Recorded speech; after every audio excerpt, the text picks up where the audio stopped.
What is going on, friends? Welcome back to the channel. Appreciate you guys stopping by. Oh god, oh shit. I've been wanting to make a review video for my Ninja H2 for a while, but I feel like I needed to give it some time, you know, get to know the old girl a little bit better before I go putting my opinions online. But now that I've had this bike for about 6 months, put a little over 4,000 miles, I figure it's time to share my thoughts with you guys. But not only that, not only am I going to give you my opinions on things that I like and don't like about my H2, I'm also going to share a little information about the cost of ownership, because there's not a lot of information about how much it actually costs to maintain an H2 or what the purchasing process is like. Insurance is one of those big unknowns, or at least it was for me when I decided I was going to purchase an H2. And since what is it, like second week of October now, the order period for the 2020 H2 should be out soon, and whatever this new supercharged Z model that they keep teasing online, that should be going on sale soon. So if you're thinking about getting an H2, hopefully this, you know, helps you make a better decision. Hopefully it'll be a yes decision. Okay. Do it. Do it. Do it. Do it. Do it. Do it. Seriously, do it. Do it. But before I do anything, I need to stop and get gas. God damn it, this bike just drinks gas. I feel like I just filled this bitch up. I gotta find a gas station or I'm not going anywhere. All right, so let's talk about my likes and dislikes. As far as likes, if you're a fan of this bike and you've watched any other review video, I don't think that there's anything that I can say that these people haven't already said or not said through giggles.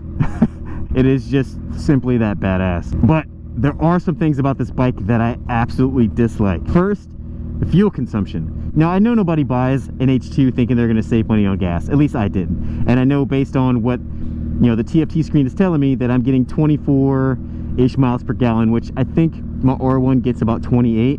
But for some reason, this bike feels like it just drinks gas way faster than that. Like, I feel like I fill up so damn much. And it's not necessarily that I'm, you know, using more gas. The bitch part about it is that I never know how much gas I've actually got, because there's no fuel meter on here. There's no gas gauge. Every time I want to put gas in this thing, I have to reset the fuel consumption meter. And if for some reason I forget and I fill up and I go for a ride, I have no idea how much gas I've got until I either fill up again or that light comes on. Well, so far so good. The light hasn't come on yet. I think I'm about 10 miles from home. Oh, there's the light. Fuck. Shit. Yeah, it's annoying. And I know this isn't a new thing.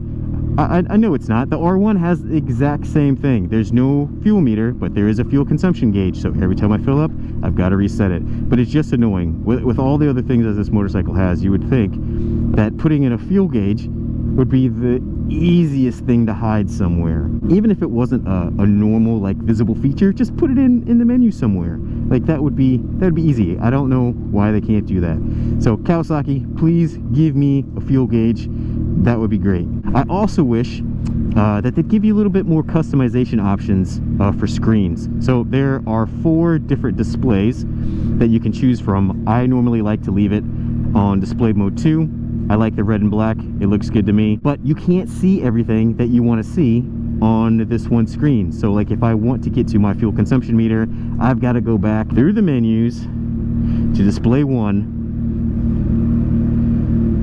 and then flip through the little options in the bottom until I find the fuel consumption gauge, and then reset it from there. Press and hold, back to 0, and then go back to the screen that I like. I really wish I could get all the information that I want on whatever screen that I want. That'd be awesome. So yeah, those are things that I don't like so far. So I'm also having an issue with my brakes. Not necessarily the brake performance, but they squeak. I've done everything I can think of. This is debit card, yes. Yeah, I've done everything that I can think of to keep these things from squeaking. It doesn't do it all the time, but it does it enough that it's just annoying as shit. No, I don't want a car wash. All right, she's full. The fuck is that? So the last thing that really bothers me about my H2 is the lack of information on how the Rideology app is supposed to work. Now, if you don't know what the Rideology app is, it's this app that Kawasaki's been you know, putting on, I think, their sport touring bikes for quite a while.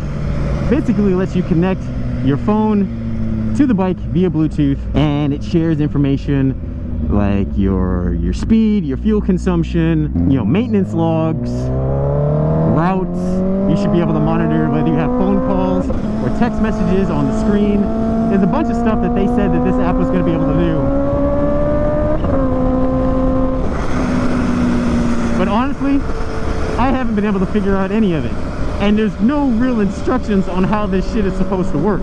And I can get it to update, you know, every once in a while, but I can't get any of the real information that they say that I'm supposed to be able to get. And because I think the app is like a one-size-fits-all, there's a bunch of features that the app shows that aren't applicable to this bike.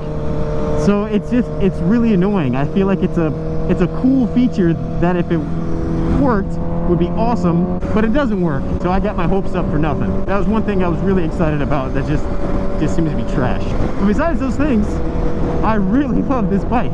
Yeah, these things are just annoyances, but they don't really affect my normal riding pleasure. Otherwise, this bike is amazing. Absolutely amazing. And if you watch anybody else's review, all the things they said, put that in here. All the good things anyway.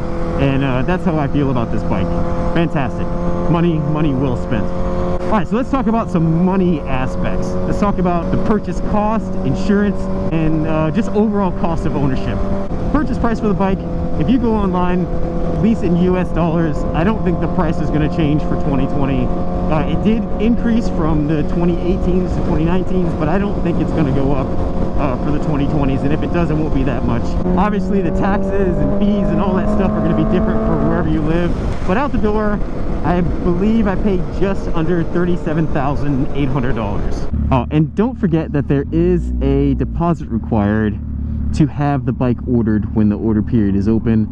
I think it's $10,000 for an H2R and $5,000 for the standard H2s, and I believe it's still $5,000 for the H2 Carbons as well. I don't know if that'll change, but if you're going to get one of these, expect to put down at least a $5,000 deposit. You know, that price is taken off of your ending purchase price, and then you're left with whatever is left.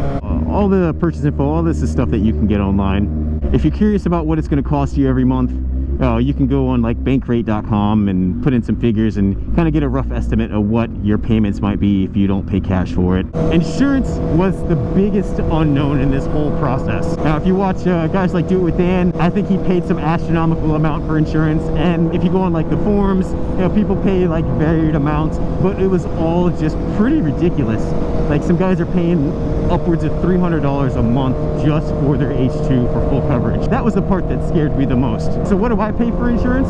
To put this all in context, when I lived in Florida, my 2015 R1 cost me about $1,400 a year with full coverage. Now, I didn't know any better. I've always had bikes that were registered and insured in Florida, so I just felt like that was normal. And I know Florida has like kind of inflated prices for insurance, but that was normal. When I called to get an insurance quote for my H2, and obviously I can't do that until I have the VIN, and you don't get a VIN number until you take delivery, I was extremely shocked at what I have to pay for insurance for this bike. My 2019 Ninja H2 with full coverage cost me $691 a year. I also switched at the same time my R1 to a California policy, $610 a year.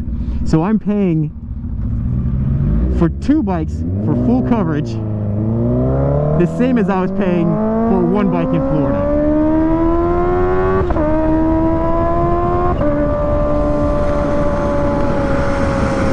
I cannot be happier with that, because I really expected I was going to pay about $200 a month just for insurance for this bike.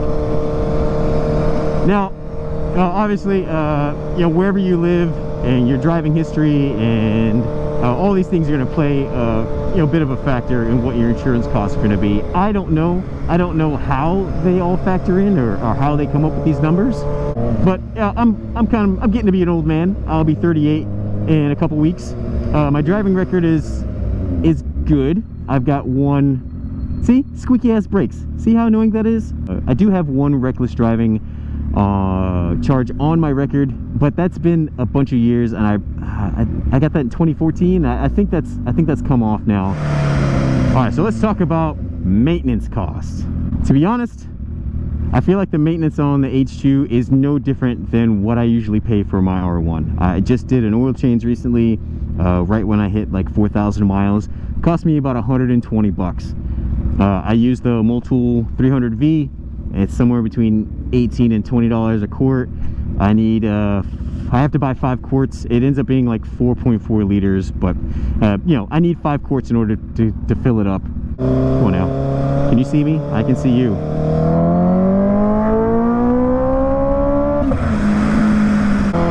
One thing that I have done to this bike that I completely recommend is ceramic coating and clear brine.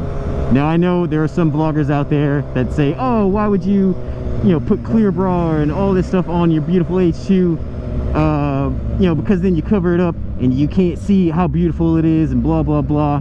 You know, again, you know, all matter of opinion. My thing is that the fairings on this bike are pretty damn expensive, and I am extremely anal about how my bike looks. Like, I don't want to come outside and just have it looking like shit. The first time you get a rock chip on a front fairing that costs like almost 5 grand, I don't know about you, but I'm gonna freak the fuck out. So as soon as I picked this thing up, I brought it straight to a shop that I knew that had experience doing H2s, and I had this thing fucking clear broad, ceramic coated, whatever they could do to keep this thing looking as pristine and as nice as it possibly can be.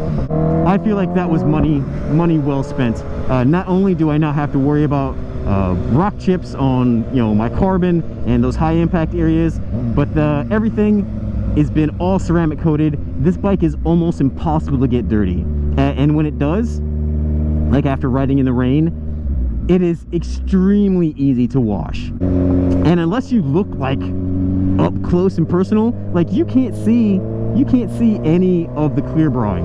I mean, this stuff is that good.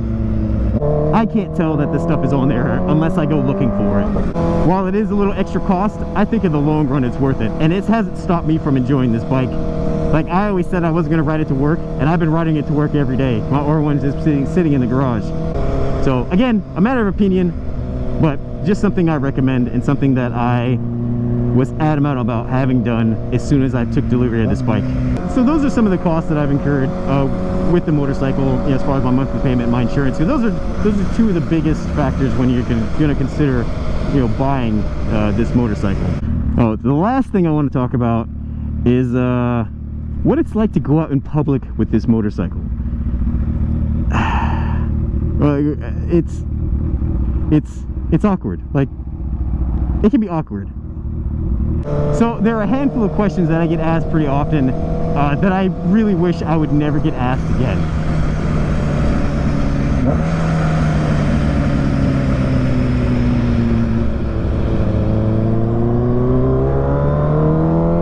First, is that an H2R?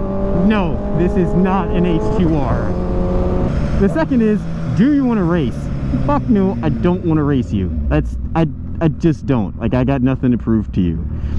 Is it faster than a Ducati V4R? You know what? I really don't know, and I kind of don't care.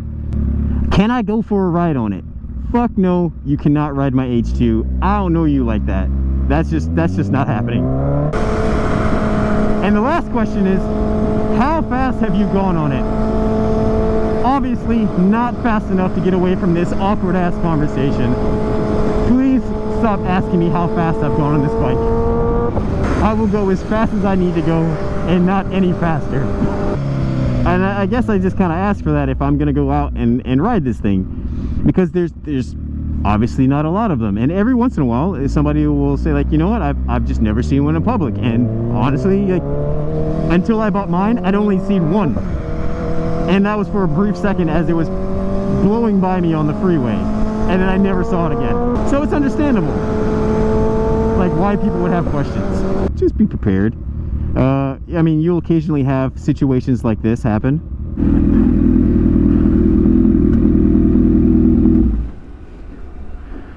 Oh God.